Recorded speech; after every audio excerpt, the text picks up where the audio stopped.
बनाई गई है। हमने शिक्षा नीति को प्रदेश में वर्ष 2025 तक इसको लागू करने का लक्ष्य हमारी सरकार ने रखा है। हालांकि देश में इसको लागू करने की समयावधि 2040 तक है। हमने शिक्षा को केवल एक विभाग नहीं बल्कि समाज परिवर्तन का हमने औजार इसको माना है। हमने कुछ ठोस निर्णय किए हैं। सर्व शिक्षा अभियान के तहत सभी बच्चों व स्कूलों में नामांकन सुनिश्चित किया गया है। स्कूलों में डिजिटल शिक्षा को बढ़ावा दिया गया है। ये था नायब सैनी जी का प्रोग्राम। यहाँ नायब सैनी जी ने आज बहुत सारी जो योजनाएं हैं उनका उद्घाटन किया है और वह 75 लाख रुपए एक और दिए है। वो मैं वीडियो है पूरी की पूरी उसमें बता दूंगा वो 75 लाख रुपए किस लिए दिए हैं, ठीक है। और जो सैनी गर्ल्स स्कूल है अपना कॉलेज है, इसमें एक नई इमारत बनी है, उसका उद्घाटन के लिए जो है आज सीएम साहब रोहतक में आए थे और हम भी उसी प्रोग्राम में थे। तो अभी प्रोग्राम हो चुका है समाप्त और भाई सैनी साहब की तरफ से जो है खाने का प्रोग्राम है। हम भी जो है उस खाने का लुत्फ लेने चल रहे हैं। तो भाई खाना तो बनता है, ठीक है। प्रसाद है, ये एक तरह से खाना नहीं बोल सकते, प्रसाद है आम जनता के लिए। बहुत सारे लोग हैं यहाँ जो आए हुए हैं, ऐसी बात नहीं। पब्लिक फुल थी भाई, भीड़ में कोई कमी नहीं थी, दबा के भीड़ थी। ऐसी कोई जगह नहीं थी जहाँ कोई खाली पड़ी हो, खाली कोई जगह नहीं थी, फुल भीड़ थी। ये पूरा प्रोग्राम है। पूरी वीडियो शाम को 5:45 पर YouTube channel KD Verma Hindu 07 पर अपलोड होगी। धन्यवाद। महात्मा ज्योतिबा फुले और माता सावित्रीबाई फुले को श्रद्धा पूर्वक मैं नमन करता हूँ, उनको प्रणाम करता हूँ। मुझे खुशी है कि आज जब मैं सैनी एजुकेशन सोसाइटी में यहाँ आप लोगों के बीच में मैं जब यहाँ आया हूँ तो मुझे जो हमारे आप सब जानते भी हैं कि आजादी से पूर्व देश में अशिक्षा एवं पिछड़ापन था, शिक्षण संस्थाओं का देश के अंदर अभाव था। उस दौर में हमारे बुजुर्गों ने समाज को सहयोग से शिक्षा जो शिक्षण संस्थाएं हैं, शिक्षण संस्थाएं खोलने का ये काम किया है। सन 1937 में मुझे खुशी है कि मास्टर सीताराम जी ने अपना मकान शिक्षा के लिए उत्सुक युवाओं को ठहरने खाने पीने के प्रबंध के लिए उन्होंने दिया था। ये हम सब के लिए बड़े गर्व की बात है। मुझे ये भी खुशी है कि सैनी एजुकेशन सोसाइटी 10 मई 1941 को इसी शहर की एक चौपाल में सैनिक प्राइमरी स्कूल से इसने अपनी यात्रा वो शुरू की थी और आज ये इसके बाद सन 1950 में ये सैनी एजुकेशन सोसाइटी का ये गठन हुआ। शिक्षा के प्रसार के लिए महत्वपूर्ण कदम आगे बढ़ाया गया, हम सब जानते हैं। और महात्मा ज्योतिबा फुले के कर्म ही पूजा है कि संदेश पर चलते हुए 75 वर्षों बाद आज यह सोसाइटी एक वट का वृक्ष बन करके आज खड़ी हुई है। आज इस सोसाइटी के अधीन कई शिक्षण संस्थाएं चल रही है। इन संस्थाओं में हजारों बच्चे न केवल ज्ञान बल्कि संस्कार भी प्राप्त कर रहे हैं। यह यात्रा शिक्षा के प्रति आपके समर्पण का ये दर्पण है। इस संस्था को यहाँ तक पहुँचाने में समाज के अनेक लोगों ने तन मन और धन से इसका सहयोग किया है, जिनको आप लोगों ने अभी सम्मानित भी किया है। मैं उन सब का आभार व्यक्त करता हूं और उन सबको मैं नमन भी करता हूं, क्योंकि उन सब के प्रयासों से लगातार ये सैनी एजुकेशन सोसाइटी एक वट का वृक्ष बन करके आगे बढ़ी है।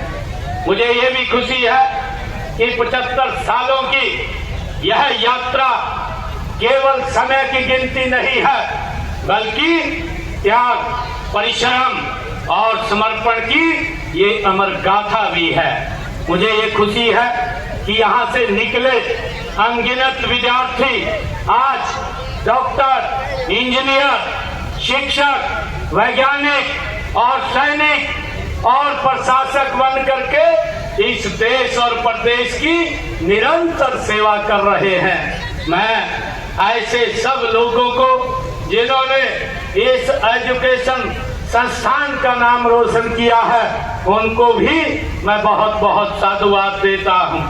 मित्रों, कहा भी गया है कि शिक्षा वह दीपक है जो अज्ञानता के अंधकार को मिटा करके ज्ञानता की ओर भाइयों ये ले जाता है। आज जब हम पीछे मुड़ करके देखते हैं तो हमें गर्व होता है, इस सोसाइटी ने शिक्षा का एक ऐसा दीपक, एक ऐसा लो जलाई है जो निरंतर प्रज्वलित हो रहा है। मुझे खुशी है कि महात्मा ज्योतिबा फुले जैसे हमारे महापुरुषों द्वारा दिखाए गए मार्ग पर चलते हुए हम हरियाणवी एक की भावना से काम कर रहे हैं। मुझे भी खुशी है कि कोई भी राष्ट्र तभी समृद्ध बन सकता है जब उसकी शिक्षा व्यवस्था मजबूत हो। देश के हमारे यशस्वी प्रधानमंत्री आदरणीय नरेंद्र मोदी जी ने जो संकल्प लिया है कि 2047 तक विकसित भारत का विजन जो आदरणीय प्रधानमंत्री जी ने देखा है, मुझे ये खुशी है कि आज वह शिक्षा के बिना वो अधूरा है जो उन्होंने विजन रखा है। और इसी दिशा में हरियाणा में शिक्षा के अधिकार से आगे बढ़ करके गुणवत्तापूर्ण शिक्षा के अधिकार की दिशा में हम कदम तेजी से आगे बढ़ा रहे हैं। देने का काम हमारी सरकार निरंतर काम कर रही है। हमने आदरणीय प्रधानमंत्री जी ने पिछले दिनों बेटी बचाओ बेटी पढ़ाओ अभियान को व्यवहार में उतारते हुए छात्राओं के लिए सुरक्षित परिवहन, छात्रवृत्ति, सैनिटरी सुविधाएं हमने बढ़ाई हैं। हम आने वाले समय में हरियाणा को शिक्षा के क्षेत्र में अग्रणी राज्य बनाने के लिए हमारी सरकार प्रतिबद्ध है। हर ब्लॉक में उत्कृष्ट मॉडल स्कूलों की स्थापना, बच्चों में आर्टिफिशियल इंटेलिजेंस, कोडिंग और डिजिटल कौशल की शिक्षा, कौशल विकास कार्यक्रमों को विद्यालय स्तर से जोड़ना और उच्च शिक्षा में अनुसंधान एवं नवाचार को बढ़ावा लगातार हमारी सरकार काम कर रही है। मित्रों, मुझे खुशी है कि हमने राज्य के सभी 22 जिलों में अटल टिंकरिंग लैब स्थापित की है। 5,000 से अधिक स्कूलों को वाईफाई कनेक्टिविटी से हमने जोड़ने का काम किया है। हमने डिजिटल शिक्षा को बढ़ावा देने के लिए 10वीं 12वीं के विद्यार्थियों को 5 लाख टैबलेट, लगभग 40,000 कक्षाओं में डिजिटल बोर्ड और 1021 ICT लैब हमने स्थापित किए हैं। मित्रों, प्रदेश में बच्चों की नींव मजबूत करने के लिए हमने पहली से कक्षा से 3 कक्षा तक फंक्शनल लिटरेसी एंड न्यूमेरिक कार्यक्रम की हमने शुरुआत की है। हरियाणा में स्कूलों में ही नेशनल स्किल क्वालिफिकेशन फ्रेमवर्क के माध्यम से की है। अब तक 1001 स्कूलों में यह व्यवस्था की जा चुकी है।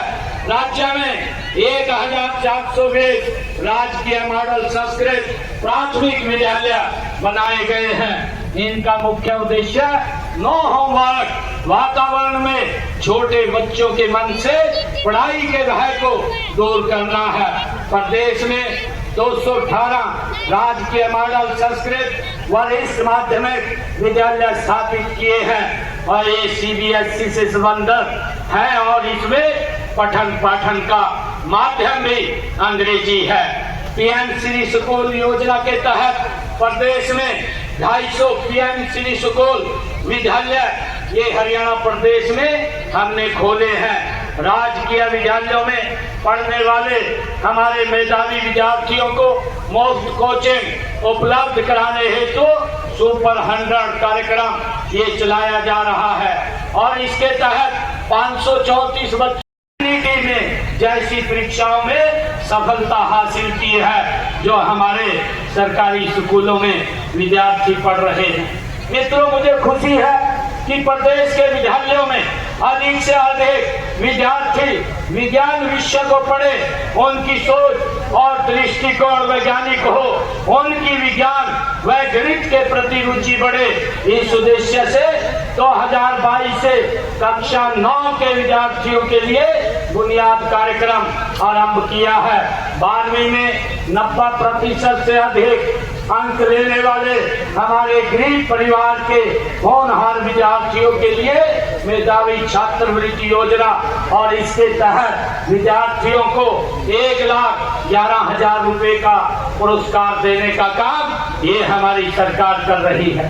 साथियों, शिक्षा ही वह माध्यम है जिससे समाज के पिछड़े वर्ग के लोगों को सशक्त बनाया जा सकता है और इसलिए हमने शैक्षणिक संस्थानों और नौकरियों में भी 27% का आरक्षण को देश में कहीं भी पढ़ाई करने के लिए 15 लाख रुपए और विदेश में पढ़ाई करने के लिए 20 लाख रुपए मात्र शिक्षा ऋण 4% ब्याज दर पर देने का निर्णय ये हमारी सरकार ने लिया है ताकि बच्चों को और उनके माँ बाप को शिक्षा में कोई दिक्कत, कोई समस्या ना आए। मित्रों, प्री मैट्रिक छात्रवृत्ति योजना के तहत पिछड़े वर्ग के हमने 9वीं और 10वीं कक्षा में पढ़ने वाले बच्चों को 4,000 रुपए वार्षिक शैक्षणिक भत्ता देने का काम भी ये हमारी सरकार कर रही है।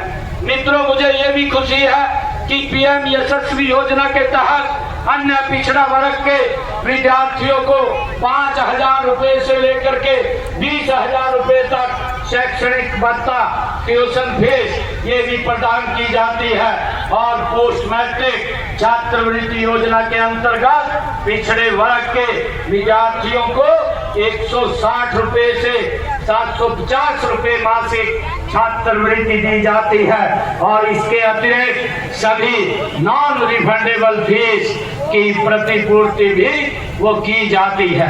मित्रों, डॉक्टर अंबेडकर मेधावी छात्र संशोधित योजना के तहत पिछड़ा वर्ग के विद्यार्थियों को उच्च शिक्षा के लिए 8,000 रुपए प्रति वार्षिक छात्रवृत्ति प्रदान की जाती है और हमने निर्णय किया है जिन परिवारों की आय 1,80,000 रुपए से कम है ऐसे परिवारों के बच्चों को है कि आप ही इस राष्ट्र का भविष्य है, आपके सपनों में ही भारत की ये दिशा छिपी है। मैं आप सभी से, अपने सभी बच्चों से यह कामना करता हूँ, कहना चाहता हूँ कि आप अपने अंदर जो जिज्ञासा रखें, कड़ी मेहनत करें और सच्चाई की राह पर आगे बढ़ते चले। ऐसी मैं आप सब युवा साथियों से अपील भी करता हूँ। मैं अभिभावकों से भी ये निवेदन करता हूँ कि आप केवल बच्चों को स्कूल भेजकर अपने कर्तव्य से मुक्त न रहे, उनके शिक्षण, चरित्र और व्यक्तित्व निर्माण में अपनी भूमिका अत्यंत आपकी महत्वपूर्ण है, उसको निभाने का काम करें। मित्रों, लगातार हम युवाओं को, चाहे हरियाणा सरकार के अंदर रोजगार की बात हो, आप लोग देख रहे हैं पिछले लगभग ये 10.5 वर्षों में हमारी सरकार ने 1,80,000 से ज्यादा युवाओं को बिना पर्ची, बिना खर्ची के हरियाणा सरकार में नौकरी देने का काम किया है। और मित्रों, मैं बताना चाहूंगा, अभी अपने बजट के अंदर मैंने इस बात की भी घोषणा की थी कि हम हरियाणा प्रदेश के 10 जिलों के अंदर IMT का निर्माण करेंगे। उसके लिए पूरी प्रक्रिया शुरू हो गई है और IMT एक बनेगी। एक IMT में लगभग 50 लाख युवाओं को। और भाइयों, मुझे खुशी है कि इन IMT के अंदर लगातार हम गति से काम कर रहे हैं ताकि हमारे युवाओं को रोजगार के साधन खड़े हों। उसको लेकर के हमारी सरकार निरंतर काम कर रही है। आज सैनी सोसाइटी के 75 वर्ष पूरे होने पर मैं अंत में एक बार फिर जो हमारे सैनी एजुकेशन सोसाइटी के सभी महानुभाव हैं, पदाधिकारी हैं, इस 75वें स्थापना वर्ष की मैं उनको और आप सबको बहुत बहुत हार्दिक शुभकामनाएं देता हूं और आशा करता हूं कि यह संस्था आने वाले वर्षों में शिक्षा के क्षेत्र में और नई ऊंचाइयों को ये छुएगी और ये लगातार आगे बढ़ती जाएगी। मैं आज यहाँ पर जब आया हूँ तो मुझे प्रधान जी ने यहाँ मांग पत्र मुझे दिया है सैनी एजुकेशन सोसाइटी का, जो ये मांग पत्र है और इस मांग पत्र में 4 मांगे इसमें लिखी गई हैं। मैं आज इन चारों मांगों को जो भी हम विभाग के अनुसार भेज करके इसमें जितना सहयोग मेरी तरफ से होगा इनको पूरा करवाने का काम ये हमारी सरकार करेगी और ये हमारी शिक्षण संस्थान और ऊंचाइयों को छुए। आज यहाँ पर महात्मा ज्योतिबा फुले भवन और एक नई बिल्डिंग का शिलान्यास यहाँ पर किया गया है। मैं आज यहाँ पर जब इस 75 वर्ष की यात्रा में मुझे सौभाग्य मिला है यहाँ आप सबके बीच आने का, तो मैं अपने डिस्क्रिप्शनरी खाते से 51 लाख रुपया आज यहाँ पर दे करके जाता हूँ। आप सबको मैं इसकी बहुत बहुत बधाई और शुभकामनाएं देता हूँ। इन्हीं शब्दों के साथ जय हिंद, जय भारत, जय भारत।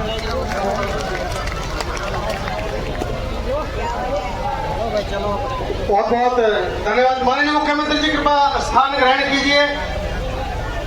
मैं विनती करूंगा सभी आयोजकों से कि वो मोमेंटो लाकर माननीय मुख्यमंत्री जी का यहाँ पर विशेष तौर पर मैं धन्यवाद करना चाहूंगा कि माननीय मुख्यमंत्री महोदय जी ने सभी बातों को मांगते हुए न सिर्फ 51 लाख रुपए अपितु इस सभा के लिए, इस संस्था के लिए जो भी विशेष सहयोग हो पाएगा, बन पाएगा अलग अलग विभागों के माध्यम से, चाहे वो परमिशन की बात हो, चाहे वो किसी और व्यवस्था की बात हो, चाहे बिल्डिंग की बात हो, आपको दिलाने का काम करेंगे। और 51 लाख रुपए की राशि आज माननीय मुख्यमंत्री जी के द्वारा सैनी एजुकेशन सोसाइटी के लिए यहाँ पे मैं केवल प्रार्थना आप सभी के बीच में इस बात का धन्यवाद भी करना चाहूंगा कि विशेष तौर पर आप लोगों ने कार्य किया, इसके धन्यवाद आदरणीय मुख्यमंत्री महोदय जी। विजेंद्र सैनी जी जो बलजीत सिंह सैनी जी के भाई कृपा मंच पर आ जाए, इन्होंने 50 गज की एक जमीन जो लगभग 16 लाख रुपए की है वो दान की है। मैं माननीय मुख्यमंत्री से निवेदन करूंगा, माननीय मुख्यमंत्री महोदय जी से कि एक बार सभी आए हुए अतिथियों का आभार और धन्यवाद। मैं सभी का मंच पर पहुंचने पर उपस्थिति के लिए आभार धन्यवाद प्रकट करता हूं। माननीय महापौर जी, माननीय सांसद महोदयगण, ऑल इंडिया सैनी सेवा समाज के राष्ट्रीय अध्यक्ष दिलबाग सिंह सैनी जी, आदरणीय अविनाश सैनी जी, आदरणीय गुलाब सिंह सैनी जी, आदरणीय करमवीर सैनी जी, आदरणीय बलजीत जी, आदरणीय हमारे जवाहर सैनी जी, आदरणीय हमारे अन्य साथी जो पधारे, में सबका मंच के माध्यम से धन्यवाद करूंगा। और एक बार सभी राष्ट्रीय गान के लिए अपने अपने स्थान पे खड़े होंगे, बिल्कुल शांत मुद्रा में राष्ट्रीय गान के लिए एक बार सभी साथी खड़े होंगे। बोले भारत माता की। हम सभी एक साथ यहाँ पर राष्ट्रीय गान करेंगे, एक साथ खड़े होंगे। जो बच्चे राष्ट्रीय गान के लिए, दया सिंह जी, राष्ट्रीय गान के बच्चे, दया सिंह जी राष्ट्रीय गान की शुरुआत कराए। धन्यवाद।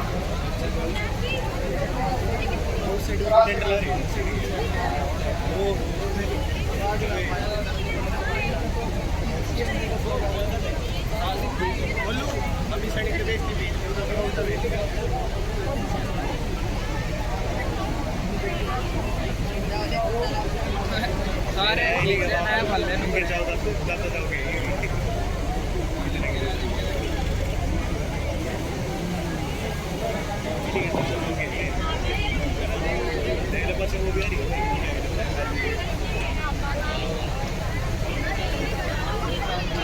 सुनो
आप सभी के कृपा अनुरोध के साथ आज माननीय मुख्यमंत्री महोदय जी ने उदारता दिखाते हुए अपने इस संस्थान के प्रति जिम्मेदारी दिखाते हुए 75वीं वर्षगांठ पर 75 लाख रुपए का अनुदान देने का काम किया। उसके लिए एक बार दोनों हाथ उठाकर दोनों हाथ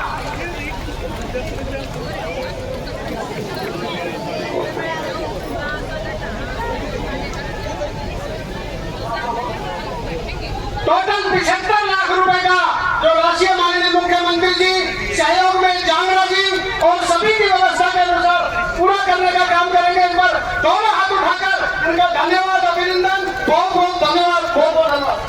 सभी के लिए भोजन की व्यवस्था है, खाने की व्यवस्था है। आप सभी राइट साइड में खाने की व्यवस्था विनती है। मैं माननीय मुख्यमंत्री जी का यहाँ पहुंचने पर पूरे संस्थान की तरफ से उनका धन्यवाद अभिनंदन करता हूँ, उनके साथ आए सभी अतिथियों का, और आपसे निवेदन करता हूँ इस बात के लिए जितने भी अतिथिगण आए थे माननीय मुख्यमंत्री जी के साथ कि आज की जो राशि जिस भी अनुदान के माध्यम से है उसके लिए बहुत बहुत धन्यवाद। लेकिन जब ये महात्मा ज्योतिबा फुले भवन का शिलान्यास हुआ है और जब ये बहुत भारी भवन बनेगा